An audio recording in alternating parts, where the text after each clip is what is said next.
सियासी सरगर्मी लगातार बढ़ी हुई नजर आ रही है, लेकिन ज्यादा जानकारी के साथ दिल्ली से लाइव कनेक्ट हो गए हमारे सहयोगी अरविंद सिंह हमारे साथ लाइव कनेक्टेड है। अरविंद, मुख्यमंत्री को कब तक राउज एवेन्यू कोर्ट से ले जाया जाएगा, क्या जानकारियां है वहां पर, अभी तक क्या क्या हो चुका है, आगे क्या क्या प्रोसेस रहेगा?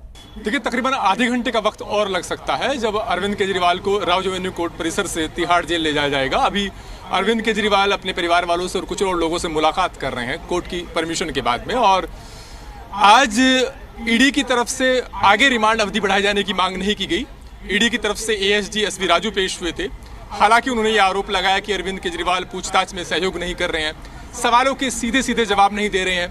ईडी की तरफ से जो अर्जी लगाई गई है कोर्ट में, उसमें कहा गया कि 9 बार अरविंद केजरीवाल का बयान लिया गया और उन्होंने सवालों के सीधे जवाब तो नहीं दिए बल्कि जांच को गुमराह करने की कोशिश की है। और ये भी आरोप लगाया गया ईडी की तरफ से कि जब विजय नायर के बारे में पूछा गया अरविंद केजरीवाल से, तो अरविंद केजरीवाल का ये कहना था कि विजय नायर अरविंद केजरीवाल को नहीं बल्कि विजय नायर, आतिशी और सौरभ भारद्वाज को रिपोर्ट करते थे।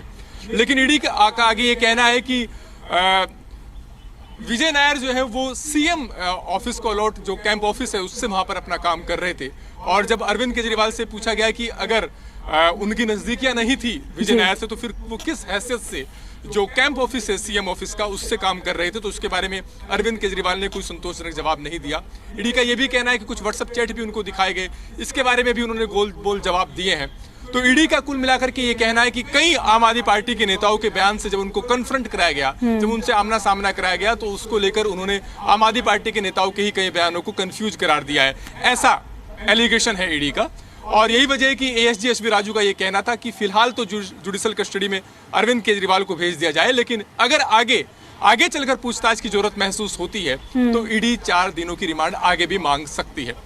अब अरविंद केजरीवाल जब जुडिशल कस्टडी में चले जाएंगे तो उनके पास ये विकल्प रहेगा कि वो अगर चाहे तो निचली अदालत में जमानत का रुख कर सकते हैं, क्योंकि आमतौर पर जब रिमांड अर्जी लंबित होती है तो उस वक्त जमानत अर्जी पर सुनवाई नहीं होती। अब अरविंद केजरीवाल के पास ये भी कानूनी राहत का विकल्प होगा कि वो निचली अदालत में भी जमानत अर्जी दाखिल कर सकते हैं। हालांकि इससे पहले वो गिरफ्तारी को चुनौती देते हुए उन्होंने हाईकोर्ट का रुख किया है, जिस पर ईडी को नोटिस जारी किया था हाईकोर्ट ने, और वो मामला 3 अप्रैल को हाईकोर्ट में। लेकिन अब अगर सीबीआई पिक्चर में आती है, ऐसे में मुख्यमंत्री अरविंद केजरीवाल की मुश्किलें और कितनी ज्यादा बढ़ जाएंगी? देखिए, अब अगर अरविंद केजरीवाल जब जुडिशल कस्टडी में चले जाएंगे तो हो सकता है, जैसा कि सीबीआई सूत्र इस बात की जानकारी दे रहे हैं कि आगे चल करके अरविंद केजरीवाल की गिरफ्तारी सीबीआई वाले केस में भी सीबीआई कर सकती है और उनकी हिरासत की मांग कर सकती है।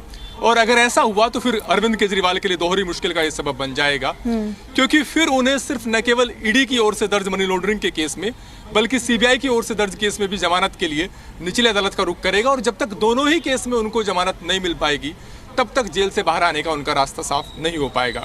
आप मनीष सिसोदिया के उदाहरण से इसको समझ सकते हैं। मनीष सिसोदिया पिछले साल 26 फरवरी को सीबीआई की ओर से दर्ज केस में गिरफ्तार हुए थे। तकरीबन 10 दिन वो सीबीआई की कस्टडी में रहे, 6 मार्च तक। उसके बाद उनको जुडिशल कस्टडी में भेज दिया गया। 9 मार्च को ईडी कोर्ट की परमिशन के बाद मनीष सिसोदिया से तिहाड़ जेल जाकर पूछताछ करती है, फिर उनकी गिरफ्तारी की जाती है और उसके बाद ईडी निचली अदालत में अरविंद केजरीवाल की रिमांड की मांग, माफ कीजिएगा, तब मनीष सिसोदिया की रिमांड की मांग करती है और तब मनीष सिसोदिया 12 दिन तक रिमांड पर रहते हैं।